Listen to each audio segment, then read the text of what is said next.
हम लोग अभी परिसंघीय प्रणाली की बात कर रहे थे।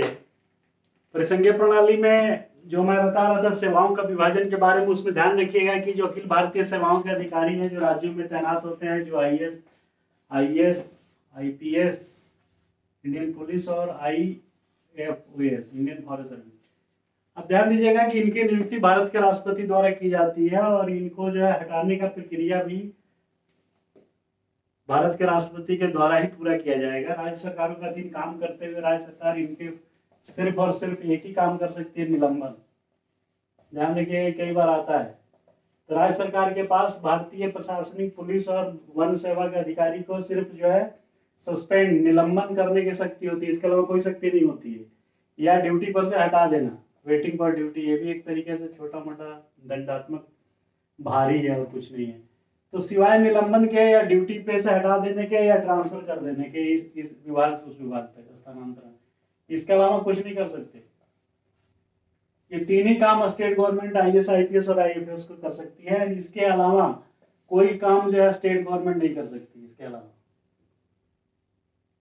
इतना प्रोटेक्शन मिला हुआ है। दूसरी बात कि अगर केंद्र सरकार चाहे, भारत सरकार चाहे तो आपको उस राज्य से कभी भी वापस बुला सकती है कि आ जाइए दिल्ली आके बैठिए, यही नौकरी करिए। कई बार टसल होता है जिसमें राज्य सरकारें स्पेयर नहीं करती वगैरह वगैरह, सब चीजें कॉन्फ्लिक्ट चलता है। लेकिन मामला अगर कोर्ट में जाता है तो राज्य सरकार के पास कोई ऐसा अधिकार नहीं है जो उनको रोक सके आईएएस, आईपीएस और आईएफएस को राज्य से केंद्र में भेजने के लिए। अगर वो केंद्र सरकार मांग रही है कि इस अधिकारी को वापस करिए, कोई भी प्रोसीडिंग उनके खिलाफ राज्य सरकार इनिशिएट कर सकती है एक्सेप्ट एंड सस्पेंशन के, और जो भी कार्रवाई करनी होगी, जो भी कंडक्ट रूल के हिसाब से वायलेशंस के केसेस, डीआर के, डिसिप्लिनरी एंड अपील रूल के केसेस देखने होंगे, वो सब के सब जो केंद्र सरकार करेगी और फाइनल निर्णय भारत के राष्ट्रपति जी करेंगे, क्योंकि आपका अपॉइंटमेंट भारत के राष्ट्रपति के द्वारा किया जाता है। क्लियर है? अब इसमें दो बातें, भारत के परिसंघ प्रणाली में एक और चीज इंपॉर्टेंट बात है कि अब आप देखिए कि कैसे भारत केंद्र और राज्य के बीच परिसंघ प्रणाली जो है नहीं दिखाई पड़ती। अब आप बताइए कि कोई भी राज्य है, उसके नाम में उसका नाम बदल सकती है, उसकी सीमाएं बदल सकती हैं, उसका क्षेत्र बदला जा सकता है और 2-3 को काट के एक नया राज्य भी बनाया जा सकता है। अब बेचारे राज्य सरकार कुछ नहीं कर सकती, सिर्फ एक ही उसको प्रोटेक्शन है छोटा सा, कि कोई भी बहुमत, कोई भी बिल सदन में, संसद के सदन में तब तक प्रस्तुत नहीं किया जा सकता बिल को जब तक सबसे पहले भारत के राष्ट्रपति को न भेज दिया जाए। भारत के राष्ट्रपति को भेजा जाएगा सबसे पहले, यही एक प्रोटेक्शन है। भारत के राष्ट्रपति के पास जाएगा पहले बिल, सीधे सदन में जाने से पहले। तो भारत के राष्ट्रपति क्या करेंगे, इसको भेज देंगे स्टेट गवर्नमेंट को, जिस स्टेट को प्रभावित किया जा रहा है। अब उस स्टेट की बात सुन रहे हैं कि नहीं सुन रहे प्रेसिडेंट, इसकी कोई जो है गारंटी नहीं है। तो जब कोई गारंटी नहीं है कि राज्य सरकार की बात मानी जाएगी तो क्या फर्क पड़ता है। तो राष्ट्रपति को बिल प्रस्तुत किया जाता है और वो जो है राज्य को भेज देते हैं। राज्य को जो है निर्दिष्ट अवधि के भीतर परिवर्तनों पर अपने विचार प्रकट करेगा, किंतु राष्ट्रपति विधानमंडल द्वारा प्रकट किए गए मत से आबद्ध नहीं है। ध्यान दीजिए, पहले बिल बना, बिल आया पहले सीधे राष्ट्रपति जी के पास, यहाँ से गया राज्य सरकार के पास, राज्य सरकार ने निर्दिष्ट पीरियड में इसको भेज, अपने रिकमेंडेशंस प्लस माइनस जो कुछ चेंज करने के साथ मिला के भेजा प्रेसिडेंट को।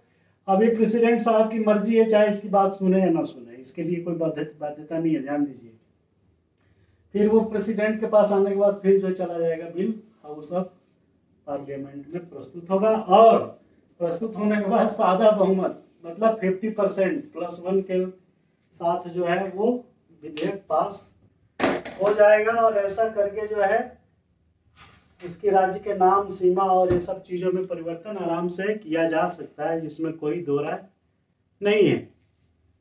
क्लियर है? कोई डाउट हो तो बताइए। तो भारत की परिसंघीय प्रणाली इस प्रकार से देखा जाए तो यूनिटरी है।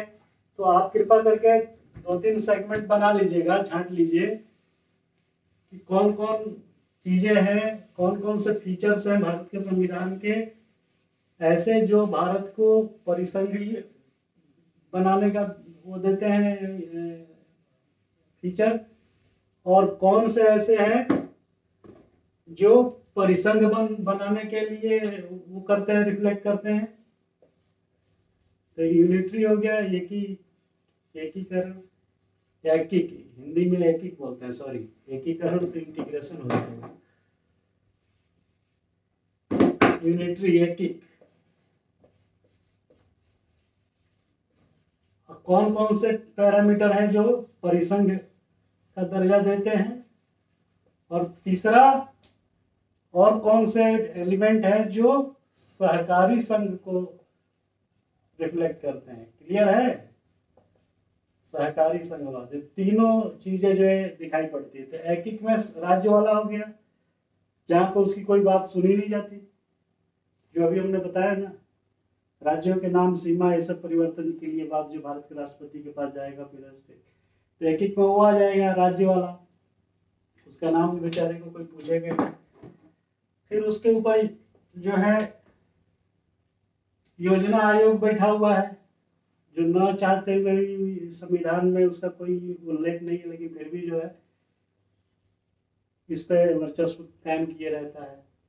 तो वहां पे कुछ नहीं बोल सकते, विदेश मामलों में कुछ नहीं बोल सकते।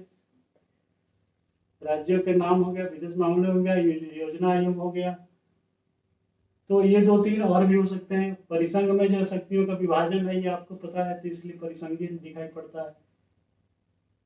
फिर दोनों को अलग अलग सूची पे विषय बनाने की, कानून बनाने की है, राज्य सूची, केंद्र सूची, तो ये हो गया। सहकारी संघवाद में दोनों का मिला जुला स्वरूप दिखाई पड़ता है। तो कहने का मतलब ये है कि तीनों सूची, तीनों फीचर्स जो है हमारे संविधान में दिखाई पड़ते हैं। आप कृपया करके इन तीनों को डिस्ट्रीब्यूट कर लीजिए जैसा हमने पढ़ाया, ताकि एग्जाम में जब क्वेश्चन आए तो आपको मनन चिंतन किए हुए होंगे, तो आप आसानी से जवाब डिराइव कर लेंगे। ठीक है, तो ये ऐसे आपको पढ़ना पड़ेगा। Thank you very much. फिर मिलेंगे नेक्स्ट वीडियो में, तब तक के लिए नमस्कार।